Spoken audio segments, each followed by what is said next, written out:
ابھی ایک topic face بک پہ چلا ہے, اس پہ بہت نیگیٹو کمنٹس آئے ہیں. وہ میرا ایک بیان کا ایک شارٹ کلپ بنایا ہے کسی چینل نے اور اپلوڈ کیا ہے. اس میں یہ کہ کیا عورت شوہر کا نام لے سکتی ہے کہ نہیں لے سکتی. کسی نے مجھ سے سوال کیا تھا کہ کیا عورت اپنے شوہر کا نام لے سکتی ہے کہ نہیں لے سکتی, یا منع کے ابا ہی کہے گی وہ. تو اس کا میں نے جواب دیا تھا کہ ہمارے عرف میں اس کو بے ادبی سمجھا جاتا ہے.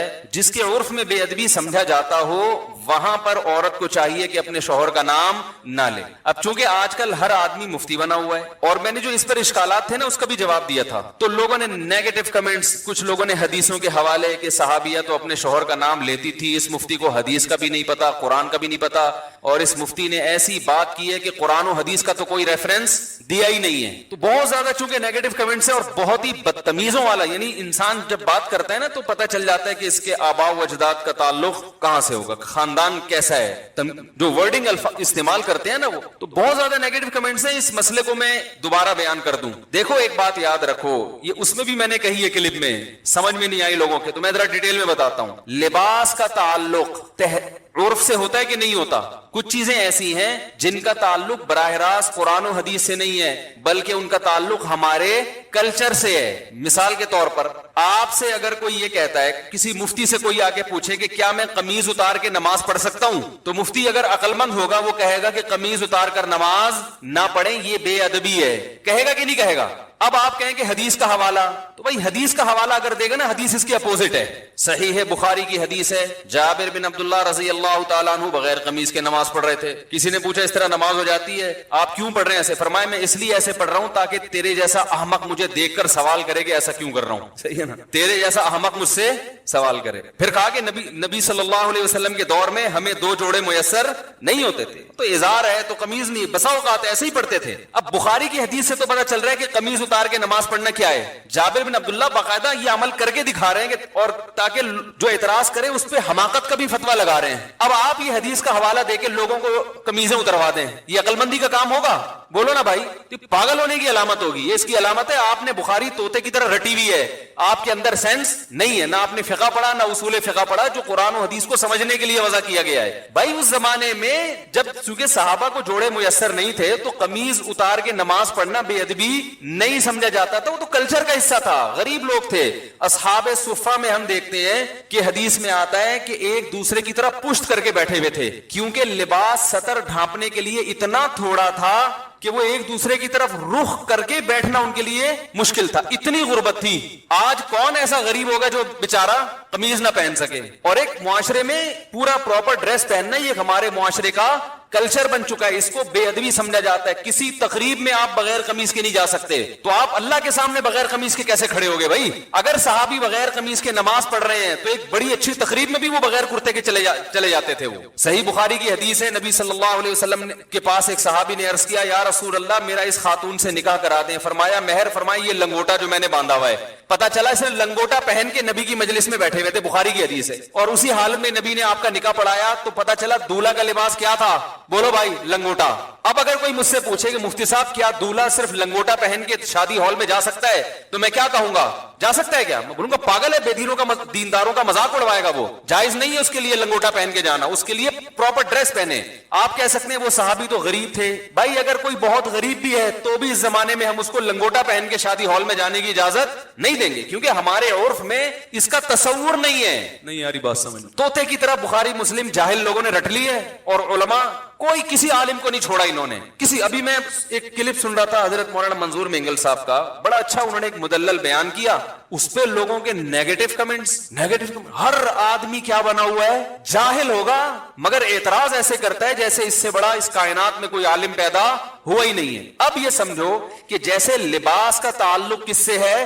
عرف سے. اس میں قرآن و حدیث کا حوالہ نہیں دیا جائے گا. قرآن و حدیث کی اگر بات ہے تو نبی صلی اللہ علیہ وسلم زیادہ تر ازار پہنا کرتے تھے. ازار ایک چادر جو ہوتی تھی. آج کسی بھی محفل میں آپ ازار پہن کے نہیں جا سکتے, نماز بھی نہیں پڑھ سکتے, اس لیے کہ اس کو یوں سمجھا جائے گا کہ بھائی اللہ کے دربار میں جب حاضری دے رہے ہو تو پراپر ڈریس پہن کے, یہ نماز کا ادب ہے. جیسے آپ کسی رشتہ دار کی دعوت میں جاتے ہو تو پراپر ڈریس پہن کے جاتے ہو, چڈی بنیان میں نہیں پہنچتے. تو ہم کہیں گے اللہ کا بھی یہ حق ہے کہ اللہ کے سامنے جب حاضری دی جائے تو پراپر ڈریس میں ہو. کیونکہ اب ہمارے زمانے کا عرف یہ بن چکا ہے کہ قمیض بھی ہو ساتھ میں شلوار بھی ہو. بات سمجھ میں آ رہی ہے؟ اب یہ عرف بن چکا ہے. اسی طرح یاد رکھو کہ عورت کا شوہر کا نام لینا صحابیہ سے ثابت ہے کہ اپنے شوہر کا نام لیا انہوں نے, لیکن بہت سارے ہمارے کلچرز میں, ہمارے جو بہت سارے علاقے ایسے ہیں, قومیں ایسی ہیں جن میں عورت کے لیے شوہر کا نام لینا بے ادبی سمجھا جاتا ہے. وہ اگر نام لیں گی تو یہ سمجھا جائے گا کہ یہ بے ادب ہے. اور ادب کا تعلق بھی کس سے ہوتا ہے؟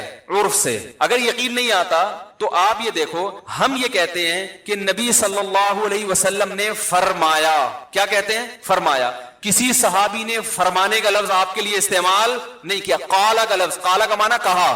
عربی میں فرمانا اور کہا یہ الگ الگ نہیں ہے. قال رسول اللہ صلی اللہ علیہ وسلم, نبی نے کہا. لیکن ہمارے عرف میں یہ کہنا کہ نبی نے کہا, اس کو ادب کے خلاف سمجھا جاتا ہے. ہمارے عرف میں اگر کوئی کہتا ہے عبداللہ بن مسعود نے یوں کہا, عبداللہ بن عمر نے یوں کہا ہے بھائی, تو ہم کہتے ہیں بھائی حضرت لگاؤ. کہتے ہیں کہ نہیں کہتے؟ حضرت لگاؤ. اور بہتر ہے آخر میں رضی اللہ عنہ بھی لگاؤ. کوئی کہ بخاری سے دکھاؤ کہاں حضرت لگانا کہاں سے ثابت ہے؟ بھائی صحابہ کا ادب کرنا تو بخاری مسلم سے ثابت ہے. ادب کا اسٹائل کیا ہوگا یہ آپ کو آپ کا کلچر بتائے گا, یہ بخاری مسلم نہیں بتائے گی. ہر چیز میں بخاری مسلم کا مطالبہ کرنے جہالت ہے. تو یہ تو شریعت ہمیں بتائے گی کہ شوہر بیوی پر لازم ہے کہ وہ شوہر کا ادب کرے. ادب کا اسٹائل کیا ہوگا, طریقہ کیا ہوگا, یہ بخاری مسلم نہیں بتائے گی, یہ آپ کو آپ کا کلچر بتائے گا. یہاں تک آگے سمجھ میں؟ تو اتنے بیوقوف ہم نہیں ہیں جتنے آپ ہمیں سمجھتے ہو, ٹھیک ہے نا.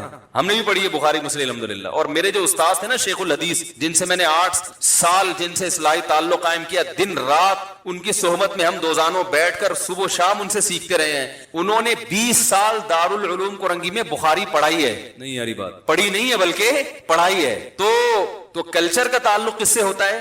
اب دیکھو امہات المومنین بھی رسول اللہ صلی اللہ علیہ وسلم کا نام نہیں لیتی تھی. کبھی حدیث میں آتا ہے کہ زوجہ نے کہا یا محمد, آپ کہہ سکتے ہیں اس لیے نہیں لیتی تھی کہ نام لینا ادب کے خلاف, اور وہ چونکہ نبی تھے اور قرآن نے ان کا نام لینے سے منع کیا کہ ایسے مت پکارو جیسے دوستوں کو پکارتے ہو. تو اس سے اتنی بات تو ثابت ہوتی ہے کہ بسا اوقات نام لینا بے ادبی سمجھا جاتا ہے. تو جس قوم میں نہیں سمجھا جائے گا وہ نام لیں, جس قوم میں سمجھا جاتا ہے وہ نام نہ لیں. اور آسان مثال بتاؤں, دیکھو اللہ نے عورت کا جو پردہ عورت پہ فرض کیا ہے, سگے بھائی سے پردہ فرض نہیں ہے. ایسا ہی ہے نا, سگے بھائی سے پردہ فرض نہیں. سگے بھائی کے سامنے عورت اپنی کلائیاں کھول سکتی ہے, اپنی پنڈلیاں کھول سکتی ہے, یعنی ان کا پردہ نہیں ہے. سر کے بال دکھا سکتی ہے, اس کا پردہ نہیں ہے. لیکن شریف خاندانوں میں اس کو معیوب سمجھا جاتا ہے, اور شریعت نے بھی اس کو معیوب سمجھنے پر پابندی نہیں لگائی. کسی بھی اچھے خاندان میں کبھی ایسا نہیں ہوتا کہ لڑکی جو ہے نا وہ گھٹنوں تک اسکارف پہن کے بھائی کے سامنے آگے بیٹھ جائے. اچھے خاندانوں میں ہم نے دیکھا ہے کہ جوان بیٹی جب باپ کے سامنے بیٹھتی ہے تو سر پہ بولو نا دوپٹہ لیتی ہے, کیونکہ عرف میں اس کو اچھا سمجھا جاتا ہے. تو ادب کا تعلق کس سے ہے؟ کلچر سے. بہت حد تک کلچر سے ہے, بہت حد تک عرف سے ہے. بعض لوگوں نے یہ بھی نیگیٹو کمنٹس کیے, اشکال کیا ہے کہ اچھا اگر کلچر ہی کو فالو کرنا ہے تو کتنی غلط رسومات ہیں جو شریعت کے خلاف ہیں, پھر تو وہ سب حلال ہو جائیں گی. تو بھائی شریعت کے خلاف ہونا الگ بات ہے. اگر شریعت نے اس کو غلط قرار دیا ہے پھر ہم اس کو غلط کہیں گے, یا اس کے نتائج غلط نکل رہے ہیں تو بھی غلط کہیں گے. عورت اپنے شوہر کا نام لے یا نہ لے, شریعت نے اس میں دونوں چیزیں رکھی ہوئی ہیں. بھائی لے بھی سکتی ہے اور نہیں بھی لے سکتی. شریعت نے یہ کہا بھائی ادب کرو. کسی قوم میں ادب کے خلاف سمجھا جا رہا ہے تو وہ نام نہ لے, ادب کے خلاف نہیں سمجھا جا رہا تو وہ نام لے, کیونکہ اس میں برا نہیں سمجھا جائے گا اس کو. ہم اس کو اس لیے پروموٹ کرتے ہیں اس کلچر کو, نام لینے والے کو, کہ شریعت میں شوہر کا بہت احترام ہے جو آج کل ختم. تو ہم کہتے ہیں کچھ تھوڑے بہت تمیز آداب باقی رہ گئے, اس کو تو باقی رہنے دو, اس کی وجہ سے تھوڑا سا شوہر کا احترام رہے گا. یعنی جو نتائج اس پہ جو مرتب ہو رہے ہیں وہ اچھے مرتب ہو رہے ہیں, وہ برے مرتب نہیں ہو رہے. وہ ایسے نتائج مرتب ہو رہے ہیں جو شریعت چاہتی ہے. جیسے شریعت نے ابا کے سامنے بیٹی کو دوپٹہ لینے کا حکم نہیں دیا مگر پابندی بھی نہیں لگائی. تو جب دونوں راستے ہیں تو ہم کہیں گے شریعت کے مزاج سے زیادہ قریب کیا ہے, دوپٹہ لینا یا نہ لینا؟ لینا زیادہ مزاج کے قریب ہے. اس میں باپ کا احترام ہے, حیا ہے, اور شریعت معاشرے میں حیا کو فروغ دینا چاہتی ہے. تو جو چیز حیا کے زیادہ قریب ہوگی اس کو اپریشیٹ کیا جائے گا, جو حیا سے دور ہوگی اس کی حوصلہ شکنی کی جائے گی, اور اس پر بخاری مسلم کے حوالے مانگنے والے پر جہالت کا فتویٰ لگایا جائے گا. سمجھ میں آ رہی ہے بات؟ اس پر یہ فتویٰ لگایا جائے گا کہ یہ کیا ہے, پاگل ہے. تو اور بہت ساری چیزیں اس بارے میں. تو جو عورتیں شوہر کا نام لیتی ہیں لے, میں نے یہ تھوڑی کہا کہ گناہ مل رہا ہے یا ناجائز ہے. ادب, اگر کلچر اس کی اجازت نہیں دیتا تو ادب کیا ہے کہ نام نہ لے. اچھا مجھے یہ بات بتاؤ,